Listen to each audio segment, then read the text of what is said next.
McGill just needs to know this isn't the end. McGill University moved to dismantle the pro-Palestinian encampment Wednesday that's been on its downtown Montreal campus since the end of April. A notice of eviction was served just before 5 a.m. and there were about 50 protesters on site at the time.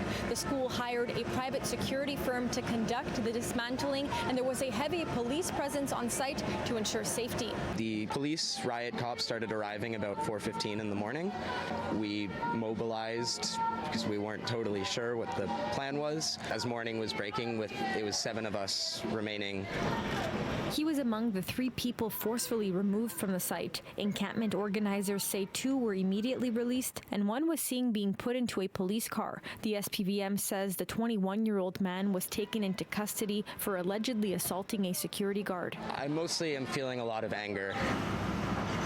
In a statement sent early Wednesday morning, McGill's president and vice chancellor Deep Saini says they decided to dismantle the camp put in place on April 27th because there are allegedly few McGill students in there, health and safety risks, and claims it's not a peaceful protest. Saini said people linked to the camp have harassed community members, engaged in anti-Semitic intimidation, damaged and destroyed McGill property, forcefully occupied a building, and more. On 2 occasions, requests for emergency injunctions to force the dismantling of the camp were rejected by the Superior Court. They have dragged their own students in legal battles that have failed. They have defamed the character of the encampment, despite confirmation from the Montreal mayor and the SPVM that this encampment is peaceful. Amid the dismantling, McGill's campus was shut down and classes were moved online as a demonstration was held down the street from the operation.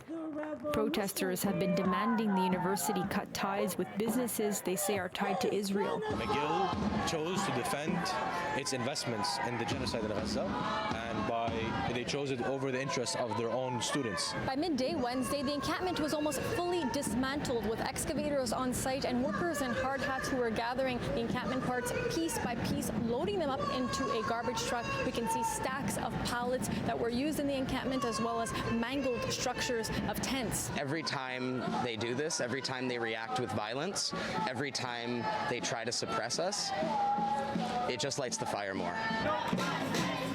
So whatever happens today does not affect the student movement, not a bit. We'll be back. They haven't divested yet, and it's not an if, it's a when. In Montreal, Alyssia Rubertucci, City News.